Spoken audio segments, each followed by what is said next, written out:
दोस्तों, आपने हमेशा कुछ अपने जीवन में ऐसे अभ्यास किए होंगे या कुछ ऐसी जानकारी आपके जीवन में सामने आई होंगी कि अधिकतर पति पत्नी के लड़ाई झगड़े हों या पारिवारिक जो भी झगड़े हों, अगर वह झगड़े घर से बाहर जाते हैं या किसी अनपरिचित इंसान के पास चले जाते हैं तो लोग बाग उस रिश्ते का भरपूर फ़ायदा उठा लेते हैं। और कई बार तो इतना फ़ायदा उठ जाता है घर की लड़ाई झगड़ों का कि सामने वाला पूरे घर को बर्बाद ही कर देता है। आज की घटना कुछ दोस्तों ऐसी ही है कि एक पति पत्नी का लड़ाई झगड़ा होता है और दूसरा इंसान उसमें इस तरीके से फ़ायदा उठाता है उसको पाने के लिए कि इसमें एक हंसते खेलते पढ़े लिखे और एक करोड़पति शिक्षक जो कि गवर्नमेंट टीचर रहता है उसकी हत्या हो जाती है। तो आज उसी टीचर की मैं एक कहानी लेकर आया हूँ। बड़ी दिलचस्प कहानी है दोस्तों, आज को इसको पूरा सुनिएगा, वीडियो को स्क्रिप्ट मत करना। नमस्कार, जय हिंद दोस्तों, कैसे हैं आप सभी लोग। आशा करता हूँ आप सभी लोग अच्छे होंगे। आज फिर स्वागत है कहानी आपकी मेरे इस यूट्यूब चैनल में। दोस्तों, आज की जो सच्ची घटना है वह है उत्तर प्रदेश की, और उत्तर प्रदेश का एक नामी शहर पड़ता है कानपुर, और कानपुर के थाना क्षेत्र पड़ता है स्वर्ण जयंती थाना क्षेत्र। वहीं का एक इंसान रहता है जिसका नाम रहता है राजेश गौतम, जो कि एक शिक्षित रहता है शिक्षक, और उसकी पत्नी रहती है उर्मिला, जो कि देखने में बेहद खूबसूरत होती है। उर्मिला नाम की लेडीज़। और उसका जो राजेश पति रहता है वह थोड़ा सांवले रंग का रहता है, जो कि दिखने में ज़्यादा खूबसूरत नहीं होता है, पर वह काफ़ी पैसे वाला होता है, जिसके पास उसके घटनाक्रम के समय 47 करोड़ रुपए की संपत्ति पाई जाती है। घटना स्थल होता है दोस्तों स्वर्ण जयंती कानपुर इलाके का। घटना का टाइम है 14 नवंबर 2023 को, जब एक इंसान सुबह सुबह राजेश गौतम अपने मॉर्निंग वॉक के लिए सुबह 6 बजे के करीब घर से बाहर निकलता है। तभी एक इको कार आती है और बेहद जोरदार तरीके से उसका एक्सीडेंट करती है राजेश गौतम का, और घटना स्थल पर ही राजेश की मौत हो जाती है।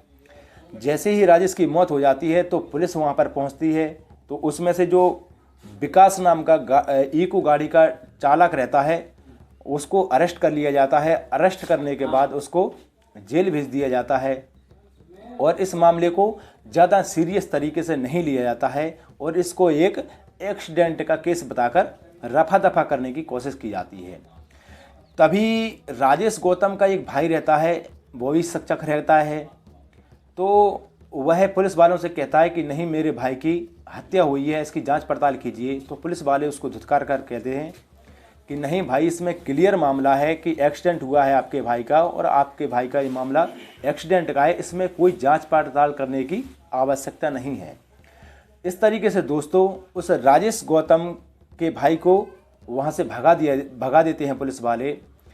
तभी राजेश गौतम जब जिंदा रहता है तो वह एक पढ़ा लिखा और एक पैसे वाला अच्छा टीचर रहता है, तो उसने एक अपने मोबाइल में व्हाट्सएप ग्रुप बना के रखा था, जिसमें उसका छोटा भाई जो कि पुलिस के पास गया था वो भी उस व्हाट्सएप ग्रुप में शामिल रहता है।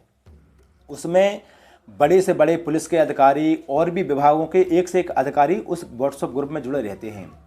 तभी राजेश गौतम का छोटा भाई उस ग्रुप में एक वीडियो बनाता है अपनी, और वीडियो शेयर करता है रोते हुए कि मेरे भाई की हत्या हो चुकी है, और पुलिस वाले इस मामले को एक्सीडेंट का रूप देकर रफा दफा करने वाले हैं। मेरी कोशिश है और मेरा ऐसा अनुमान कहता है कि ये साधारण तौर तरीके से हत्या नहीं हुई है, इसको मार दिया गया, इसका मर्डर हुआ है, एक्सीडेंट नहीं है ये साधारण।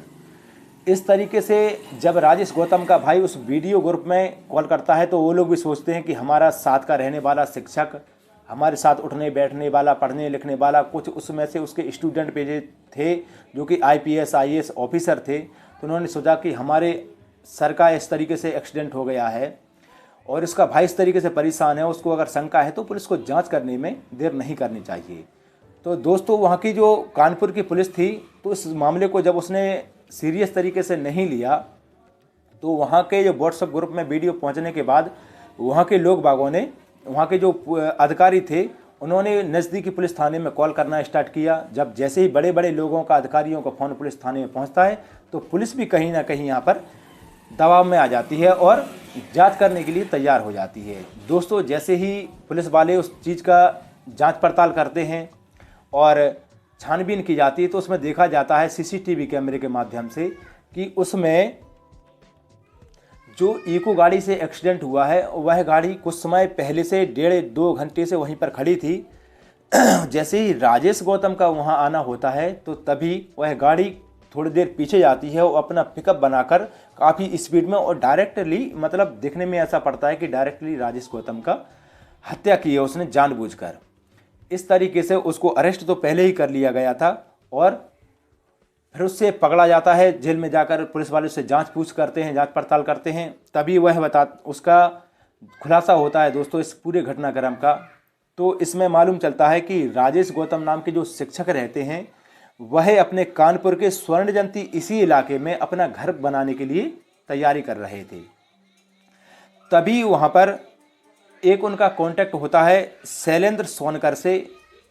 तो वह कहता है कि मैं तुम्हारे लिए एक मिस्त्री देता हूँ जिसका नाम रहता है राज मिस्त्री, जो कि आपका पूरा घर मकान बनाकर तैयार कर देगा। तो करीब 3 और 4 महीने उस समय काम चलता रहा उसके घर का। तो अधिकतर राज मिस्त्री उसके घर में रहता था 24 घंटे। तभी दोस्तों हमेशा उर्मिला की और राजेश की छोटी छोटी बातों पर, बड़ी बड़ी बातों पर हमेशा लड़ाई झगड़े होते थे। तो राज मिस्त्री उनकी हमेशा ऐसी बातों को देखता रहता था, सुनता रहता था और बीच में कम्प्लीमेंट भी करता था लड़ाई झगड़ा रोकने के लिए। इसी बात पर कभी कभी वो सुंदर तो थी ही उर्मिला, तो कभी कभी उसकी बड़ाई कर देता था। तो उर्मिला को कहीं ना कहीं ये लगता था कि कोई ना कोई तो है ऐसा मेरा जो कि मेरे बड़वाई करता है, जो मेरा पक्ष लेता है। इसी तरीके से वो थोड़ा बहुत उस राज मिस्त्री के प्रति आकर्षित हो जाती है और उनका तकरीबन 6 महीने 8 महीने तक इस तरीके से लड़ाई झगड़ा चलता रहा और इसी का फ़ायदा राजमिस्त्री उठाता रहा और हमेशा उसकी बड़वाई करता था। लेकिन मालूम नहीं चला कैसे भी करके राजमिस्त्री की बातों में इस तरीके से उर्मिला फंस जाती है कि उससे प्रेम करने लगती है और एक दिन अपना प्यार का इजहार राजमिस्त्री से करती है। पर वो कहता है कि मैडम, मैं तो ये गरीब इंसान हूँ, आपके यहाँ पर काम करने के लिए आया हूँ, ऐसा ना करें तो वही अच्छा है। लेकिन कहते हैं कि जब हवस इंसान को जड़ती है ना तो इंसान एक अंधा हो जाता है। तो राजमिस्त्री भी यहीं पर गलती कर जाता है और उर्मिला की बातों में आकर उसका प्रपोजल एक्सेप्ट कर लेता है और इस तरीके से दोनों वो एक प्यार के बंधन में बंध जाते हैं। जैसे ही प्यार का फरमान इन दोनों के सर पर चढ़ता है तो ये दोनों, शिक्षक जो राजेश रहता है वो अपनी ड्यूटी पर जाता है और दोनों बच्चे रहते हैं वो भी स्कूल के लिए रवानगी पकड़ लेते हैं सुबह सुबह। तब दोनों लोग घर में अकेले रहते हैं और रंगलियाँ मनाने लग जाते हैं, शारीरिक संबंध भी बनाने लग जाते हैं दोनों लोग। काफ़ी समय तक इन दोनों का इसी तरीके से काम चलता रहा और एक दिन राजमिस्त्री को राजेश गौतम ने अपनी पत्नी उर्मिला के साथ शारीरिक संबंध बनाते हुए देख लिया। तभी उसने अपनी पत्नी की, उर्मिला की मारपीट की और राजमिस्त्री को हमेशा हमेशा के लिए अपने घर से बाहर भेज दिया और कहा कि आज के बाद तुम मुझे अपने घर के आसपास गिर्द गिर्द दिखाई नहीं दोगे, अगर ऐसा दिखाई दिए तो मैं तुम्हारी पुलिस कंप्लेंट करके तुम्हें जेल में डलवा दूंगा। दोस्तों, इस प्रकार राजमिस्त्री वहाँ से चला तो जाता है, लेकिन एक दूसरे की, उर्मिला की और राजमिस्त्री की फ़ोन पर बातचीत होती रहती है और दोनों प्यार के संबंध में इस तरीके से जकड़ जाते हैं कि अब उर्मिला राजमिस्त्री से कहती है कि कैसे भी करके मेरे पति को अब तुम जीवन के रास्ते से हटा दो। हम दोनों के बीच में अगर राजेश आ रहा है तो इसको हमेशा हमेशा के लिए रास्ते से हटा दो। और वैसे भी मेरे पति के पास 47 करोड़ रुपए की संपत्ति है और मरने के बाद 3-4 लाख रुपए के बीमा भी हैं, वो भी हमें मिल जाएंगे, तो हम अपनी ज़िंदगी ऐसो आराम से काट लेंगे। प्लानिंग कुछ इस तरीके से करना है तो मैं राजेश की किसी को एक फर्स्ट क्लास का एक्सीडेंट लगे और हम फंसे भी नहीं इसमें। दोस्तों, तभी राजेश मिस्त्री अपने एक दोस्त से बात करता है शैलेंद्र सोनकर से और शैलेंद्र सोनकर एक इंसान देता है सुमित नाम का लड़का जो कि इक्यू ड्राइवर रहता है, उसके पास स्वयं की इक्यू गाड़ी रहती है। तभी वो 4 लाख रुपए में इसकी डील पक्की होती है मर्डर करने की। तो उर्मिला रेडी हो जाती है 4 लाख रुपए देने के लिए। इसी के साथ दोस्तों 2.5 लाख रुपए की रकम पहले सुमित को दी जाती है और सुमित अपने मुखबरों के साथ समय पर पूरे जांच पड़ताल करने के बाद सुबह 4 नवंबर 2023 को सुबह सुबह जैसे ही राजेश शिक्षक जो राजेश गौतम मॉर्निंग वॉक के लिए निकलता है और उसी समय वो सुमित अपनी गाड़ी लेकर उसमें गाड़ी जमा देता है और इसी कारण घटनास्थल पर उसकी मौत हो जाती है। तो इस प्रकार जब पूरा घटनाक्रम सबके सामने आता है तो दोनों बच्चे और आस पड़ोस के सभी लोग इतने हैरान हो जाते हैं कि आखिरकार पत्नी सब कुछ ऐसो आराम होने के बाद भी प्यार में इतनी अंधी हो सकती है कि वह अपने पति की हत्या करवा सकती है किसी गैर मर्द के साथ।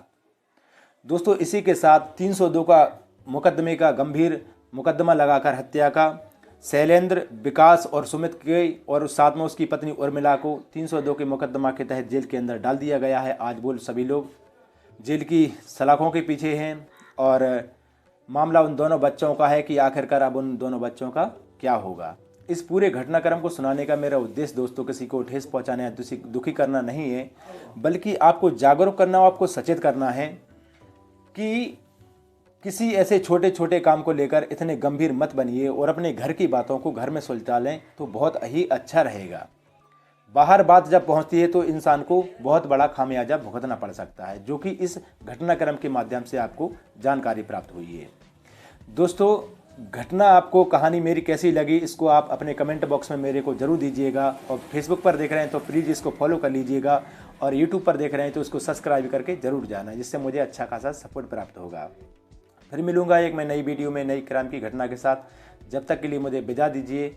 जय हिंद, वंदे मातरम, भारत माता की जय।